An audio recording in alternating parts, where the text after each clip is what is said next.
Hello everyone, welcome to Deepak Study Point. In today's class, we will do question number 8. So our question is, an AP consists of 50 terms, of which third term is 12 and the last term is 106. Find the 29th term.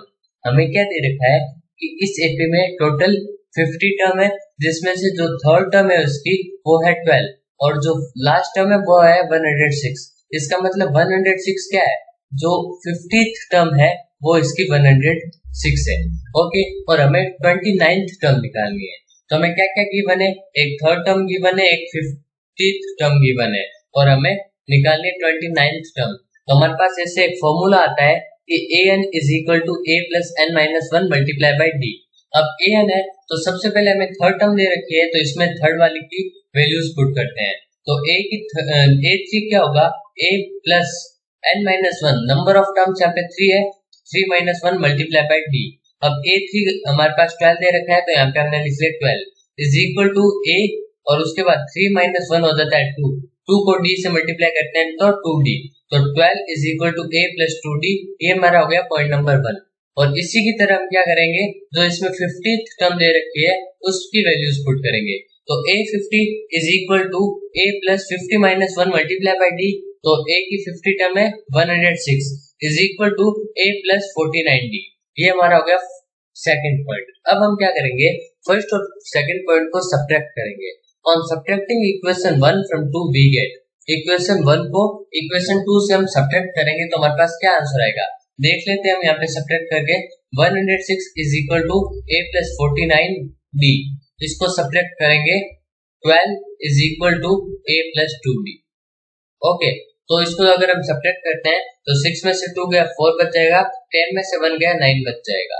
उसके बाद a से a cut गया, उसके बाद 49 minus 2d करें तो 47d हो जाएगा. ओके, तो 94 इज इक्वल टू 47d. अब ये जो 47 यहाँ पे d के साथ मल्टीप्लाई में है, तो इसे हम लेफ्ट साइड में लेकर चले जाएंगे तो यहाँ पे हो जाएगा डिवाइड में. तो 94 अपॉन में 47 इज इक्वल टू d. अब इसको अगर हम डिवाइड करें तो हमारे पास आंसर आ जाएगा d. इसका मतलब है कि हमारे पास कॉमन डिफरेंस इसमें मिल गया है 2. ओके, अब हम क्या करेंगे, ये जो कॉमन डिफरेंस मिला है इसको फर्स्ट वाली इक्वेशन में पुट कर लेते हैं. फर्स्ट वाली इक्वेशन हमारे पास थी 12 is equal to a plus 2d.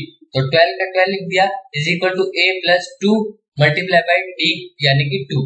तो a प्लस 2 इंटू 2 हो जाता है 4. तो 12 is equal to a plus 4. अब यहाँ पे a के साथ प्लस में 4 है तो इसको लेफ्ट साइड में लेकर चले जाएंगे तो ये माइनस में 4 हो जाएगा इज इक्वल टू a आ जाएगा. तो 12 माइनस 4 हो जाता है 8 इज इक्वल टू a. तो हमारे पास फर्स्ट टर्म भी निकल गई a, फर्स्ट टर्म निकल गई, कॉमन डिफरेंस निकल गया और हमें अब कौन सी टर्म निकालनी है, 29th टर्म निकालनी है. तो उसमें ये वैल्यूज हम पुट कर देंगे. तो a29 is equal to a plus 29 minus 1 is multiply by में d. ओके, तो a29 हमारे पास क्या निकल जाएगा, a की वैल्यू हमने 8 पुट कर दी. अब 29 माइनस 1 हो जाता है 28 मल्टीप्लाई बाय में d. d हमारे पास है 2. तो हम क्या करेंगे, a29 is equal to a.